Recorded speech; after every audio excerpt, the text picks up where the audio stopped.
Affect Autism, 10 years and counting, committed to autism advocacy, empowering you with DIRFloortime. Welcome to the We Chose Play podcast. As we celebrate 10 years of Affect Autism, let's revisit some of our older blog posts, giving them a fresh update.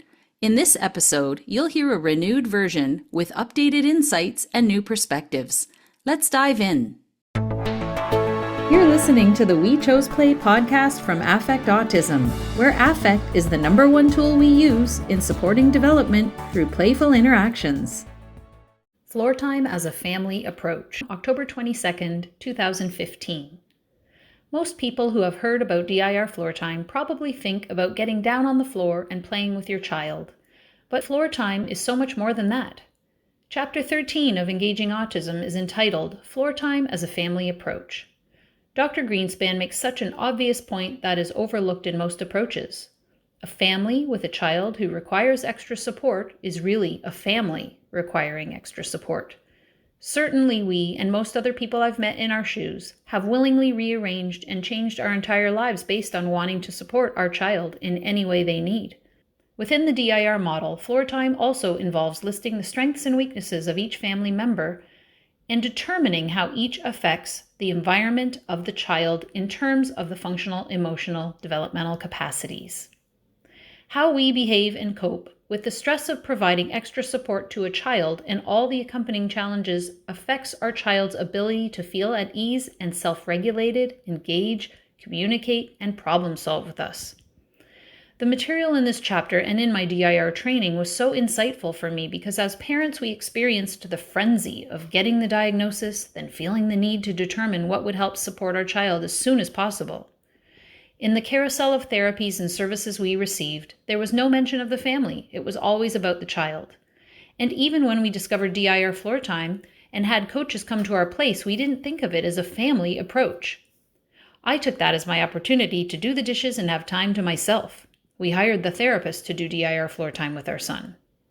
This is the downside to not having DIRFloortime clinics here where all the services are under one DIR umbrella with a team working together for our children and where the family is taken into consideration.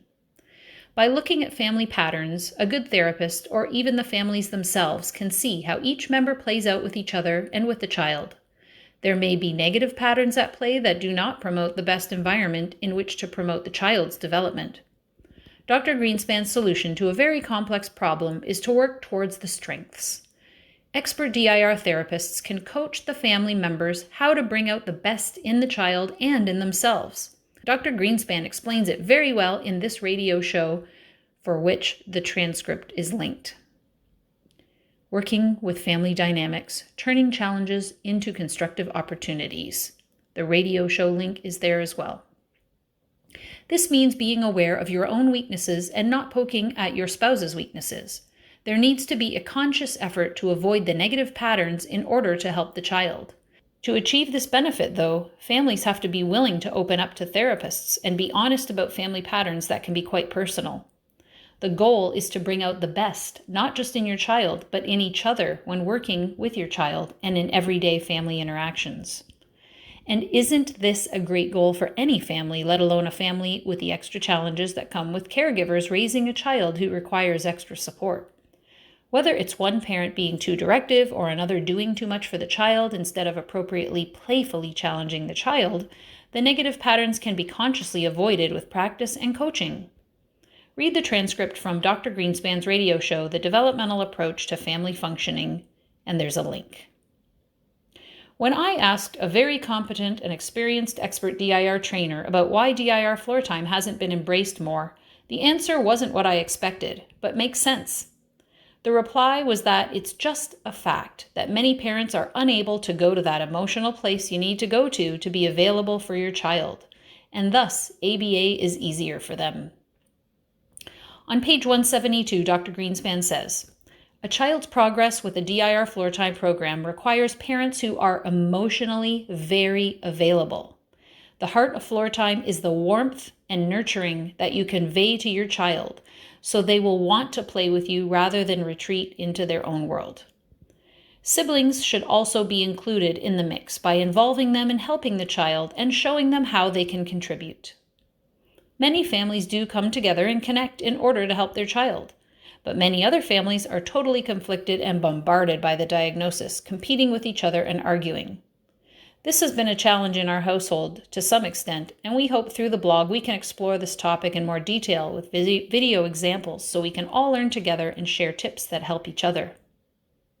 Dr. Greenspan urges families to ask for help if they are finding it difficult to cope or are not bringing out each other's strengths. Help not only from the family and friends, but from a professional in order to break the negative patterns. We will begin to get into how to implement a DIRFloortime program for your child.